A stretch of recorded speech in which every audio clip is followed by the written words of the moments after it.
Bien, bienvenidos queridos estudiantes a nuestra videoclase virtual del curso de Historia. El día de hoy vamos a continuar con otro tema muy interesante referente a los centros difusores de las ideas liberales, ¿no? Bien, vamos a ir conociendo un poco acerca de quiénes empezaron a difundir estas ideas conocidas como ideas liberales, ¿no? Tal vez nos dan a entender un poco de ideas libertarias o ideas que nos hablan de libertad, ¿no? Pero bien, vamos a entender en primer lugar el contexto, en qué situación, en qué época se da, para así ir entendiendo y así también guarde mucho mayor sentido lo que vamos a conocer hoy. Pero primero vamos a preguntarnos, eh, perdón, lo siguiente. ¿Quiénes eran los centros difusores de las ideas liberales? ¿No? ¿Quiénes eran estos centros difusores? Segundo, ¿cuál fue el periódico que tuvo, o bueno, periódico eh, o publicación que tuvo un papel notable en la historia peruana, ¿no? Vamos a ver aquí, ¿qué editorial tuvo un papel notable en la historia peruana? ¿Ya? No tanto tal vez periódico, pero sí revista, editorial, ¿no? O publicación. Bien, y tres, ¿qué aportes se logró a base del pensamiento de la ilustración en el Perú? ¿No? ¿Qué aportes se logró? Bien, pasamos a conocer cada una de los siguientes puntos y por supuesto vamos a responder esas preguntas a medida que vayamos desarrollando el tema. La tabla de contenidos. 1. Vamos a hablar acerca del Real Convictorio de San Carlos. 2. Acerca de la Sociedad Amantes del País. 3. Sobre el Mercurio peruano. Y 4. La Escuela de Medicina de San Fernando. Bien, entonces vamos aquí. Introducción. Los intelectuales criollos peruanos difundieron sus inquietudes políticas reformistas a través de artículos escritos o de formación de instituciones o sociedades intelectuales por las cuales difundieron ellos sus ideales, ¿no? Su forma de pensar, la forma de entender cómo es que ellos veían, pues en ese entonces o en esa época eh, colonial, ¿no? O la época del virreinato, lo que era, en este caso, uh, ¿cómo decirlo? A ver, la, la organización, ¿no? La organización que llevaba la sociedad de ese entonces. Bien, por ello vamos a conocer en primer lugar al Real Convictorio de San Carlos. Va a ser uno de los centros difusores. El Real Convictorio de San Carlos nos dice eh, que fue un colegio, ¿no? Y bueno, el colegio fue, nos dice, creado en el siglo XVII. Estuvo ubicado en la casona de la Universidad Nacional Mayor de San Marcos, hoy en día donde está el Parque Universitario, en el centro de Lima, cerca de la Avenida Bancay, ¿no? Y nos dice que este colegio fue un centro ideológico, ¿no? Ahora, también fue un internado de la Universidad Mayor, de la Universidad Nacional Mayor de San Marcos. Y bueno, también fue un formador de precursores y buenos pensadores brillantes. Entonces, aquí nos dice que Real Convictorio de San Carlos se encargó también de educar a los criollos jóvenes. Buscó salvar la crisis educacional. Recordemos que la corona española había retirado a los jesuitas, que en un primer lugar eran aquellos que se encargaban de la educación aquí en parte de América, ¿no? Ahora, también se encargó de difundir las ideas liberales. Entonces, fue así como también fue considerado el primer semillero de principios revolucionarios. Aquí tenemos un personaje que es el siguiente, Toribio Rodríguez de Mendoza. Él va a ser considerado el rector del Convictorio y va a ser el foco inspirador de la independencia del Perú. Bien, él implantó la Reforma Carolina, donde se buscaba que tanto la teología o en este caso la, la religión, ¿no? La fe cristiana pudiera combinarse con parte de lo que son conocimientos, pero, o bueno, perdón, con el pensamiento filosófico, ¿ya? El pensamiento religioso con el pensamiento filosófico pudieran así mezclarse y de esta manera no perder su esencia de lo que era un pensamiento religioso. Así podía mantenerse en la Reforma Carolina. Ahora, esto debido, aquí es donde se va a dar lo que le mencionaba, ¿no? En la escolástica, ¿ya? En la escolástica, aquí es donde se trabaja ello, la parte filosófica y la parte teológica, ¿no? Ambos para lograr así una conjugación de ideas, ¿no? Sin que se deje o sin que se aparte de un lado lo que era la religión católica. Bien, entonces hasta aquí vamos a entender que Real Convictorio de San Carlos iba a ser un centro o un colegio formador de pensamientos revolucionarios, pero que a su vez tenían ideas liberales que íbamos a obtener hasta grandes precursores de la independencia más adelante, ¿no? Entonces, es muy importante entender que va a ser un gran centro difusor, mientras que por el otro lado tenemos a la sociedad amantes del país. Esta sociedad amantes del país apareció en la escena político-cultural en el año 1791. El objetivo de su creación fue principalmente despertar el amor por lo peruano. Ya la sociedad amantes del país quería despertar ese amor por lo peruano y la sociedad organizaba discusiones académicas entre intelectuales, entre médicos, burócratas, sacerdotes y otros, cada cierto tiempo, y se encargaban de organizar estas discusiones académicas. De esta manera, la sociedad amantes del país se buscó la libertad con fin preciado, ¿no? Es decir, buscó la libertad con fin preciado y así garantizar el derecho, la justicia y la paz. Cabe recalcar que aquí la sociedad amante del país va a tener un objetivo muy claro, ¿no? Y es despertar el amor por lo peruano, el amor propio como eh, originario de esa tierra, ¿no? Por lo tanto, empezaron a sentir o darle ese sentimiento de nacionalismo, ¿no? De patriotismo, de peronismo a cada habitante, o bueno, a aquellos que en ese entonces se encontraban aquí en Perú. Bien, ahora, tres, ¿a través de qué lo hacían o cómo lograban difundirlo?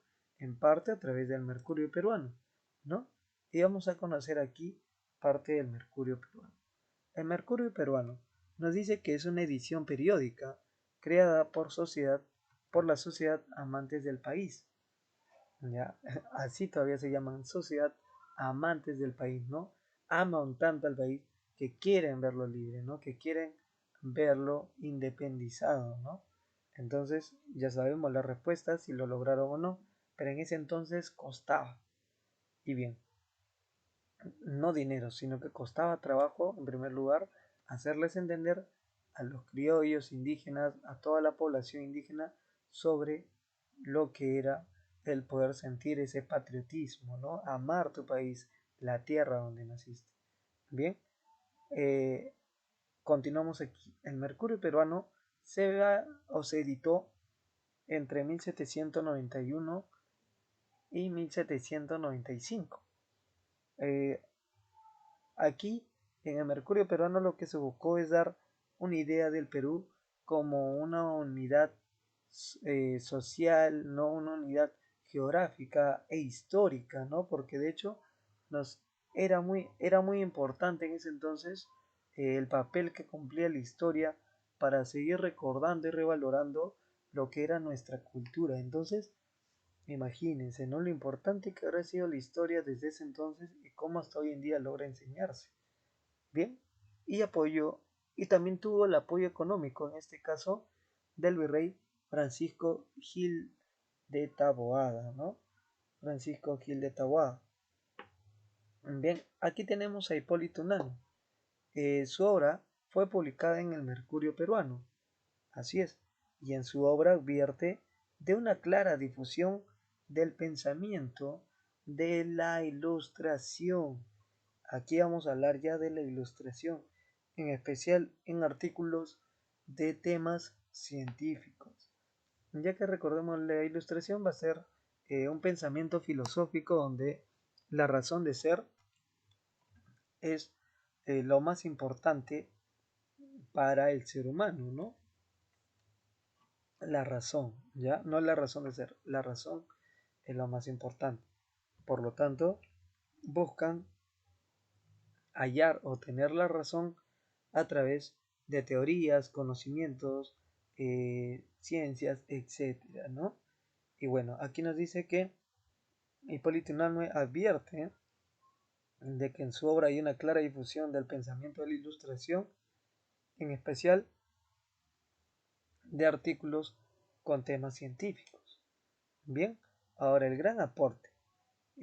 Nos dice que la más grande contribución del Mercurio peruano fue el hecho de que, por primera vez, desde la llegada de los españoles, desde que Cristóbal Colón descubrió América y así poco a poco fueron llegando los españoles, nos dice que se habló de Perú, no, o bueno, no se habían hablado como Perú, eh, o de Perú no se había hablado como nación o como país, ¿no? Tan solo nos veíamos conquistados, ¿no? Nos veíamos derrotados ante una España con ejército, con estrategias, un poco más avanzado, o un poco no, tal vez mucho más avanzado, pero que la población indígena trató de sobrevivir a ello, ¿no? Y lo logró. Entonces, por eso es que este gran aporte es acerca de publicaciones que se daban, ¿no? A través de Mercurio Peruano para que así la población indígena despertara, ¿no? Despertara como nación, como país y sintiendo ese lado de peruanidad, ¿no? Es lo que, bueno, en ese entonces se pedía, ¿no? Ahora, continuamos. 4. Escuela de Medicina San Fernando. Escuela de Medicina San Fernando. Nos dice que fue fundada por la Universidad Nacional Mayor de San Marcos el 12 de mayo de 1551. Hipólito Unanue propone al virrey Abascal la creación del Colegio de Medicina y Cirugía San Fernando.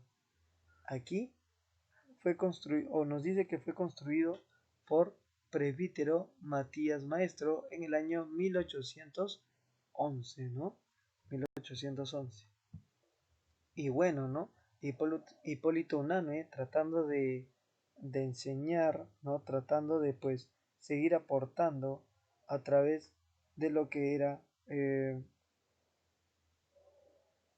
la enseñanza médica, ¿ya? Iba a hacerlo a través justamente de conferencias clínicas. Pero bien, hasta ese entonces, o mientras que se daba la propuesta al virrey Abascal, ¿no? De construir o crear el Colegio de Medicina. Bien, pero tiempo después es donde logra construirse ese colegio de medicina, ¿no? Pero ya en la época de la República nos dice que fue cambiado a Colegio de la Independencia por José de San Martín en 1821. Y bueno, Ramón Castilla crea así la Facultad de Medicina de San Fernando en 1856, quien, quien que vamos a tener ahí como primer decano a Cayetano Heredia. Bien, entonces vamos entendiendo que la Escuela de Medicina de San Fernando también va a ser un hito muy importante y lo más resaltante de la Universidad Nacional Mayor de San Marcos, ¿no? Bueno, tal vez no tanto como resaltante, pero sí como un gran referente, ¿no? y muy importante, ¿no? De hecho, por lo complejo que puede resultar la carrera de medicina, no solo estudiarlo, sino también ejercerlo, ¿no? Bien, ahora pasamos entonces a las actividades para poder resolver lo siguiente. Vamos a verificando el aprendizaje. Nos dice 1. Virrey del Perú que aportó económicamente para la publicación del Mercurio peruano en el año 1791. ¿Quién va a ser en este caso? Muy bien, su aporte económico va a ser de Gil de Taboada, ¿no? Bien, ahora 2. Durante el siglo XVIII, el Real Convictorio de San Carlos, en Lima, se convirtió en el centro de las ideas emancipadoras. ¿Esto fue obra de quién? Mm, Fue obra de Toribio Rodríguez de Mendoza, ¿ya? Que pues nos dice que Real Convictorio de San Carlos de Lima ya se había convertido en el centro de las ideas emancipadoras. Bien, entonces esa es la número 2. Ya tenemos 1 y 2 hasta ahí. Ahora nos vamos a la número 3. Nos vamos a la número 3. Bien, ok. Entonces pasamos a la 3, 4 y 5. 3. Su primera publicación fue en 1791, como una portada editorial titulada Idea General del Perú. Muy bien, ¿cuál va a ser en este caso? Ya lo tienen, ustedes muy bien lo saben, es el Mercurio peruano. Ya, el Mercurio peruano. Bien. 4. La educación durante los siglos iniciales de la colonia estuvo dirigida principalmente por quién. ¿Por quién dirigía? Recuerden, ¿no? Si hacen aquí un poco de memoria, van a recordar que en primer lugar quienes iniciaron la educación en esta época en la colonia van a ser los jesuitas, ¿no? Muy bien, los jesuitas que bueno, luego van a ser reemplazados, o mejor dicho, van a ser expulsados por la corona española. Bien, y la número 5. En el siglo, aquí ya le regalé un poco la respuesta, pero vamos, en el siglo XVIII, un grupo de criollos cultos formaron la Sociedad de Amantes del País y editaron El Mercurio Peruano. Indique quiénes destacaron entre sus colaboradores, ¿no? Entre sus colaboradores van a destacar aquí, sí, 100% destaca Hipólito Unanue, ya va a ser el que más destaca entre todos los representantes de los diferentes centros difusores, ¿ya? Y también José Baquijano y Carrillo, ¿no? Bien, entonces tenemos aquí a los representantes o colaboradores y bueno, esto sería todo, por supuesto, no sin antes darle la imagen final a Hipólito Unanue por todo, ¿no? Esa hazaña cometida y realizada a partir de que no dejó de lado la escolástica, que fue parte de sus ideas o ideales de la fe católica, con pensamientos filosóficos y luego estar hasta cierto punto, ¿cómo decirlo? mm, Abierto, ¿no? Abierto o flexible a los diferentes conocimientos eh, científicos o diferentes aportes que se pudieran dar para lograr algo, ¿no? Para lograr así, bueno, no algo, sino para lograr mayores aportes, nuevas ideas liberales, teniendo en cuenta la ilustración, ¿no? Y así dar un aporte mayor para que la población indígena, o bueno, la población de la época colonial lograra poco a poco darse cuenta, ¿no? De que debían tener ese sentido de patriotismo, de amar el territorio donde se encontraban. Por supuesto que sí, ¿no? Bien, entonces es lo que vamos a entender. Hasta aquí es lo que tenemos. Y bueno, muchas gracias por tu atención y nos vemos en la próxima videoclase.